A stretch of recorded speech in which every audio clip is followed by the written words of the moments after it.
Ekranların teknoloji rehberi Teknolojik'ten herkese merhaba. Bilgisayar ve internet alanındaki gelişmeler, teknoloji dünyasından yeniliklerle karşınızdayız.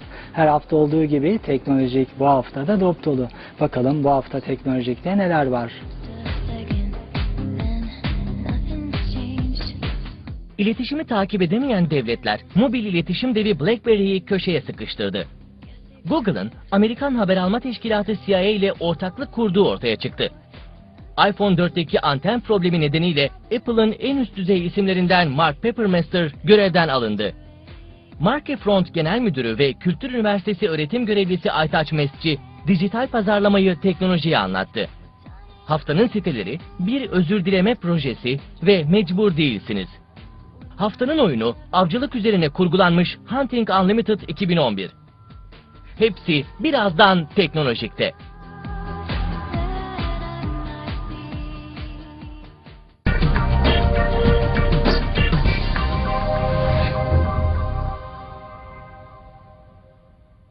Mobil iletişim cihazı BlackBerry'deki iletişimi takip edemeyen devletler ard arda bu hizmeti yasaklamaya başladı. Gelin şimdi bu haberin ve diğer haberlerimizin ayrıntılarına yakından bakalım.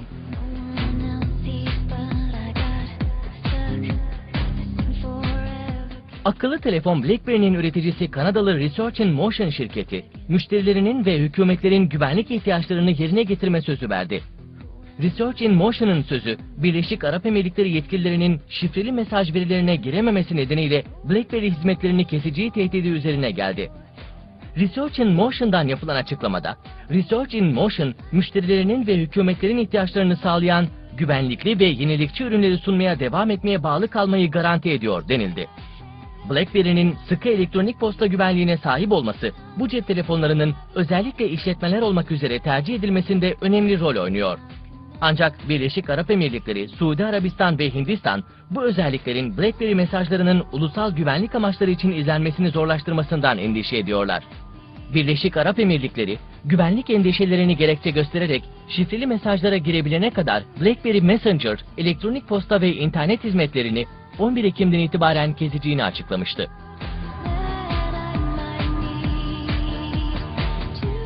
Google'ın Venture servisi kapsamında yatırım yaptığı Recorded Future isimli şirketi, Amerikan Haber Alma Teşkilatı CIA ile ortaklaşa kurduğu ortaya çıktı. Şirketin öncelikli görevi, internetteki sosyal ağları, blogları ve Twitter kayıtlarını, kullanıcılarını ve olup biten her şeyi yakından takip altına almak. Recorded Future uygulamasının çalışması, internet üzerinde halihazırda yer alan verilerden yararlanarak istatistiklerle güçlü analizler yapmaya dayanıyor. Kaydedilen verilerle CIA'ye mali piyasalar, jeopolitik haberler, sanayi değişiklikleri, kamu rakamları, teknoloji ve bilgi güvenliği gibi analizler sunulacak. CIA'nin şimdilik 16 kişilik bir ekiple çalışan firmaya, özel arama motorunu kendi bünyesinde deneme karşılığında 10 milyon dolar kadar yatırım yaptığı söyleniyor. Google'la Amerikan Haber Alma Teşkilatı CIA, ortaklaşa kurdukları bu şirketle dünyanın her tarafından insanların internetteki faaliyetlerini takip edecek.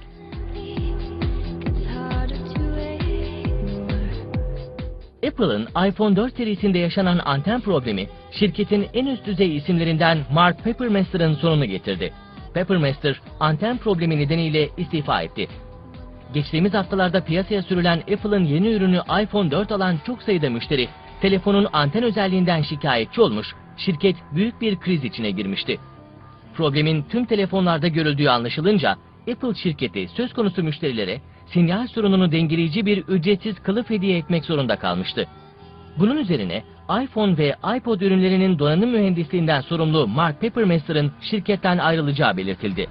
Şirketin iPhone haricinde iPad gibi mobil cihazlarının da sorumlusu olan Papermaster, daha önce 25 yıl süresince IBM'de görev almış ve 2009 yılında iPhone ekibine katılmıştı. Görevinden ayrılan Papermaster'ın yerine ise şirketin mühendis ekibinde bulunan Bob Mansfield'ın getirilmesi gündemde.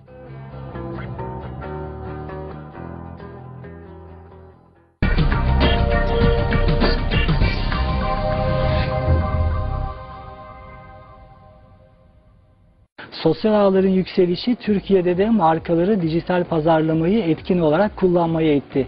Biz de bu hafta Aytaç Mesci ile dijital pazarlamayı konuştuk.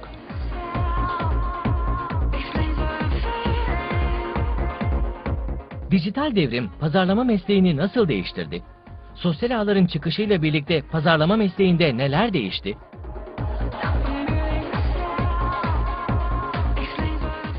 Dijital devrimle birlikte bu 2000 yılların başı oldu. Pazarlama biraz yön değiştirmeye başladı. Şu şekilde, eskiden pazarlama markanın verdiğiyle müşteriye yönelik şekildeydi. Ama yeni devrimle birlikte bir kere özellikle yapıların değişmesi, internetin hakim olması, kişilerin içerik girip sektöre hakim olmasıyla birlikte markanın devrimleşmesi ve geri dönüş başladı. Yani nedir? Eskiden markadan üreticiye giderken artık son zamanlarda üreticiden markaya bir yönlenme söz konusu olmaya başladı. Yani markayı yönlendiren, hedefleyen tamamen kullanıcı olmaya başladı ve kullanıcıların yorumları ön plana çıkmaya başladı. Bu da tabii ki eski pazarlama stratejilerinde mutlaka değişiklikler getirmeye başladı. Ve ben öncelikle bunu belirtiyorum. Bu yeni firmalarda pazarlama yeni yöntemlere uygulayamayacak firmalar mutlaka bir çöküş yaşayacaklar markalarında, kendi alanında.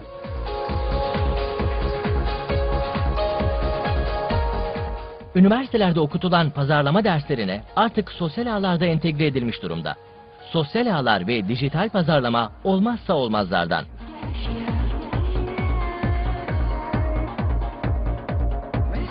Eskiden normal PR dersleri verildi. Yani halkla ilişkiler dersleri verildi. Mesela ilk kez biz Kültür Üniversitesi'nde 2 sene evvel var olan zorunlu halkla ilişkiler dersinin yerine yeni iletişim dersini koyduk. Yani e-PR dersini koyduk özellikle ve bunu sosyal ağ pazarlama ile birleştirdik. Çünkü artık ikisi birbirinden ayrılamaz bir hale geldi ve mesela bundan bir 5 sene evvel e-ticaret dersleri yeni başlamıştı. Şimdi bütün bakıyorum bölümlerde pazarlama yanında e-ticaret dersleri artık zorunlu hale gelmeye başladı.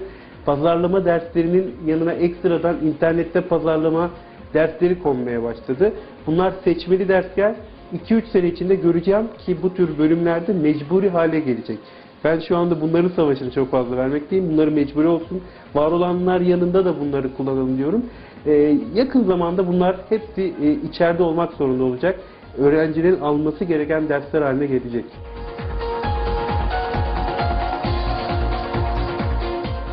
Dijital pazarlama seviyesine gelirsek büyük firmaları bir kenara ayırırsak, bunlar zaten üst düzeydeki pazarlama yöneticileri veya yurt dışında devamlı ziyaret edenler, oradan öğrenenler, bunları kendi bünyelerinde zaten çok iyi uyguluyorlar. Bunu zaten kenara alalım. Onun haricinde sektördeki bir %95'ten bahsediyoruz. Orta düzeyin altındaki firmalardan. Bunlar zaten bu konuda daha yeni girmeye başlıyorlar. Bunu nasıl söylüyorum?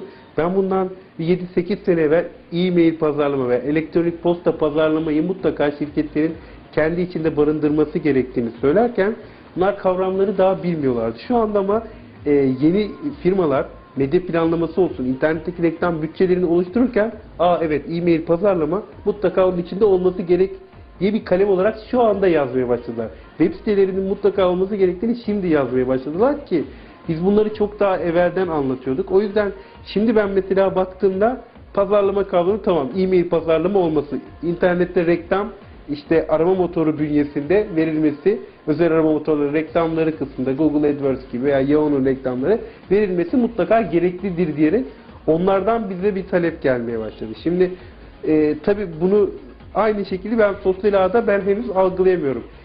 Bunu neden söylüyorum? Şimdi eskiden biz firmaları danışmanlığa giderken ilk böyle bilgisayarlar gelmiş. İlk sorulan soru şuydu. Herkesin e-maili mi olacak dendi. Bayağı bir şaşırmıştım. Çünkü bizim hakkımızda yanlış bilgiler verebilirler. E-mail üzerinden her şey dönebilir. Biz genel müdür olarak biz bunu kabul edemeyiz demişlerdi. Şimdi benzer bir süreci ben sosyal ağlarda da yaşıyorum. Yani nedir? Mesela şirket olarak, kurumsal olarak bir sosyal ağ hesapları açılıyor. Herkes sosyal ağda mesaj mı açacaktır? Bizim kurumsal mesajımızı. Bilgiler dağılabilir, istenmeyen imajlar yayılabilir. Göreceksiniz ki 1-2 sene sonunda bu yapılar da oluşmaya başlayacak. O yüzden de yavaş yavaş söylediğim gibi firmaların bu sürece alışması zaman gerektirecek bir şey. Ama şu anda bana göre internette pazarlama derseniz e-mail pazarlama seviyesinde çoğu firma veya internetteki kısa reklam seviyesinde.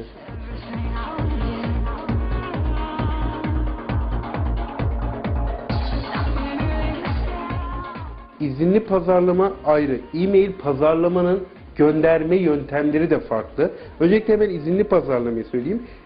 Devletin aldığı kanun sürecinde izinli pazarlama mutlaka kullanıcı karşı tarafın onay vermediği sürece ona e-mail gönderemezsiniz.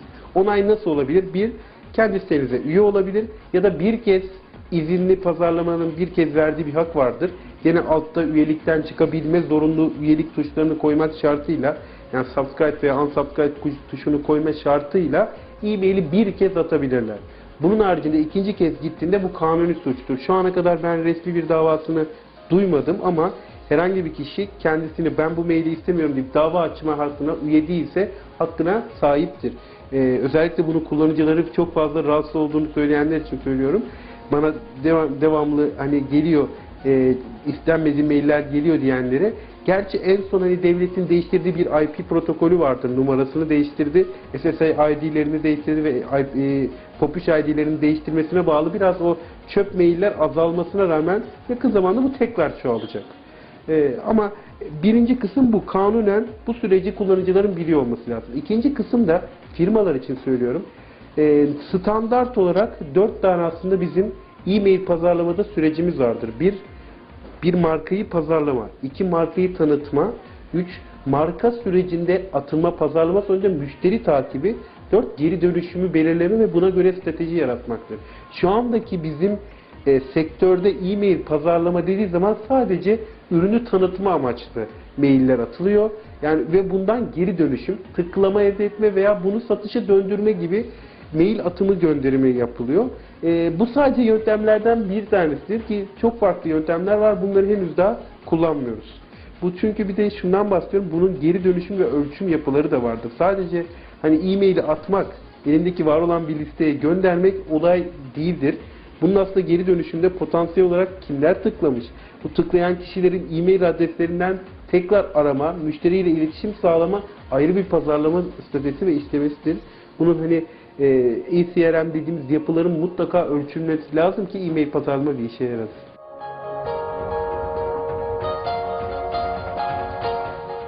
Markifront Genel Müdürü Aytaç Mesci, markalara dijital pazarlamadan yararlanmak için bakın neler öneriyor.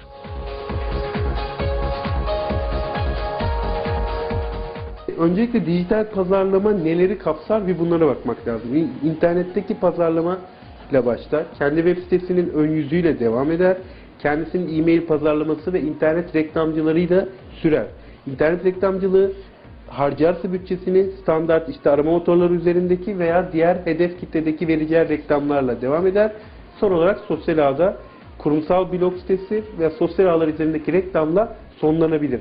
Bunun daha çok ayrıntıları var. Yani AdWords Game'e kadar uzar bu iş. Daha farklı yöntemleri var ama burada firmalar öncelikle hedef kitlesi kim ve harcayacağı bütçe ne kadar, bunları bir kere düşünerek ilerlemesi gerekiyor. Her firma bu söylediğim adımların hepsini uygulayabilir ama bazen verdiği marka, verdiği hizmet bunların hepsine hitap etmeyebilir. Bu yüzden de hani doğru alanda doğru reklamın verilmesi ve bir de en önemlisi doğru zamanda verilmesi çok önemli. Müşterilerin öncelikle bunlara dikkat ediyor olması lazım. Bazen çok büyük bütçeli verilen reklamlar çökerken çok düşük bütçeli ama doğru zamanda doğru yere verilmiş reklamların geri dönüşleri çok daha fazla olabiliyor.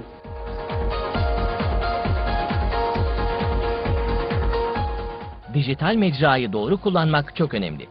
Peki dijital pazarlamayı kullanırken en sık yapılan yanlışlar neler?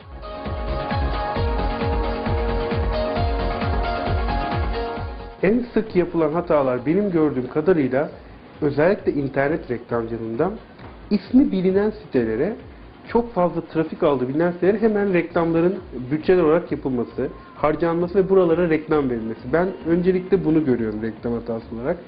İkincisi bunda da şu sebeple, yani bu siteler çok iyi biliniyor, çok fazla trafik alınır diyor ama hedef gidecek trafikler buraya gelmiyor ve buradaki otomatik reklamların kendisini refresh etme dediğimiz sayfaların yöntemleriyle çok fazla trafik varmış gibi gözüküyor ama gerçekten o kadar tekil kullanıcı trafiği olmadığından bu reklamların geri dönüşü verdikleri yüksek miktarlar kadar geri dönüşü alamıyorlar.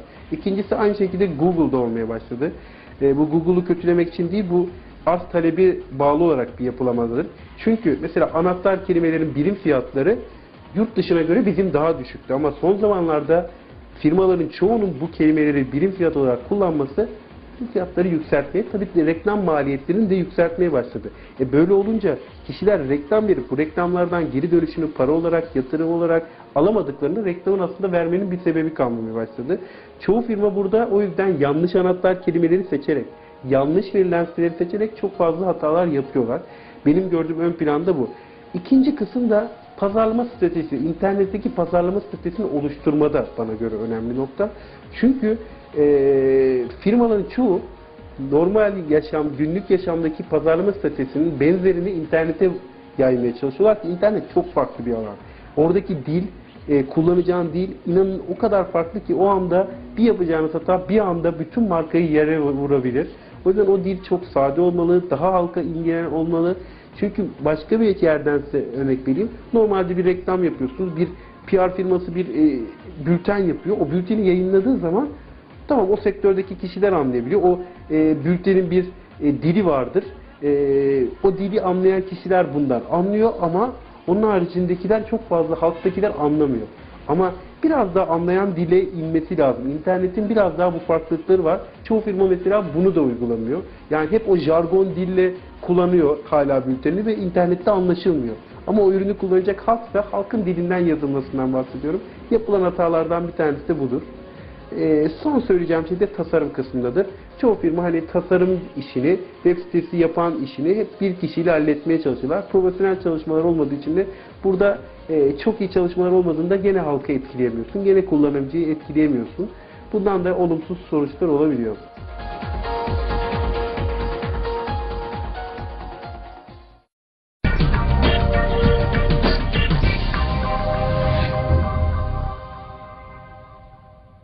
Haftanın sitelerinde her zamanki gibi internet dünyasından seçtiğimiz 2 web sitesi var. Bakalım bu hafta ekranlarınıza gelecek siteler hangileri?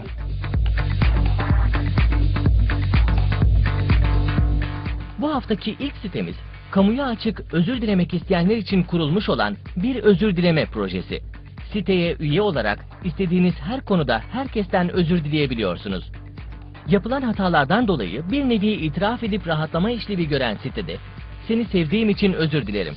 Üniversiteye iyi hazırlanamadım, özür dilerim" gibi ilginç mesajlar var. Eğer siz de birilerinden özür dilemeniz gerektiğini düşünüyorsanız, bir özürdilemeprojesi.com adresine girerek vakit kaybetmeden özürlerinizi sıralamaya başlayabilirsiniz. Ancak yine de biz hatırlatalım. Özür dilemeniz gereken kişi ya da kişilere birebir ulaşmak ve bunu yüzlerine karşı yapmanın yerini hiçbir şey tutmayacaktır. Son bir not. Siteyi arkadaşlarıyla paylaşanlara çekilişle Zoran Drvenkar'ın polisiye gerilim romanı Sorry hediye ediliyor.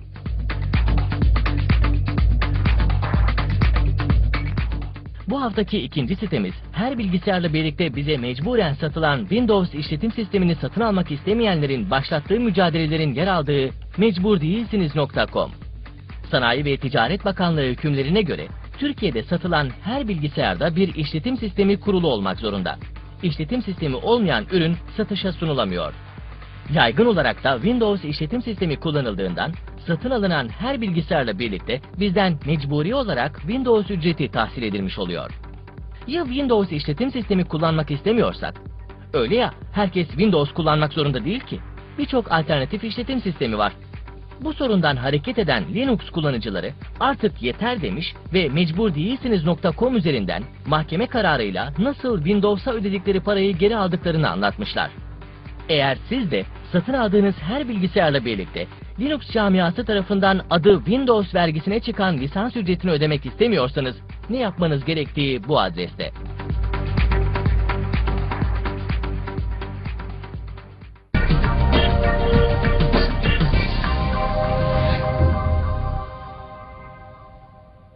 Şimdi de sıra geldi haftanın oyununa. Gelin şimdi bu keyifli oyunun detaylarına birlikte bakalım.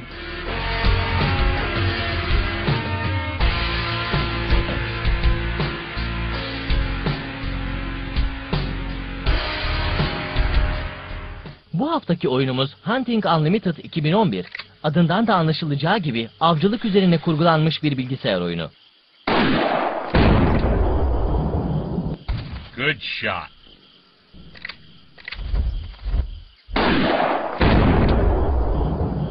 Good vital hit. Avcılık sporunu bilgisayar ekranına getiren oyun sırasında çeşitli av hayvanlarının peşine düşüyor ve avcılıkta başarılı olmaya çalışıyoruz. Good shot.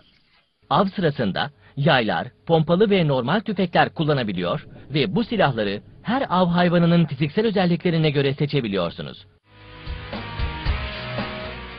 Bize Amerika'nın 50 eyaletinde avlanma imkanı veren oyunda harita üzerinden gideceğimiz bölgeleri görebiliyor, başlangıçta kendimize göre bir strateji belirleyebiliyoruz.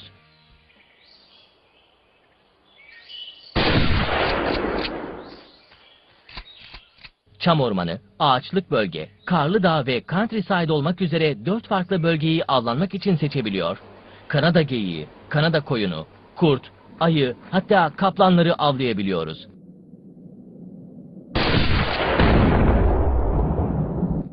Good shot. Oyunda hayvanları avlarken kulübenizi parçalayan bir grup kurt tarafından saldırıya uğramak ve öldürülmek de var. O nedenle tedbiri elden bırakmamak gerek. Good shot.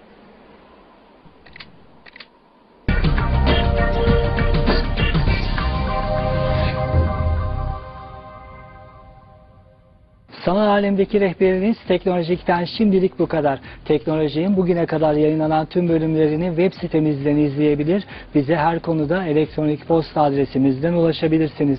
Bilgisayar ve internet dünyasındaki yeni gelişmelerle haftaya tekrar buluşmak üzere.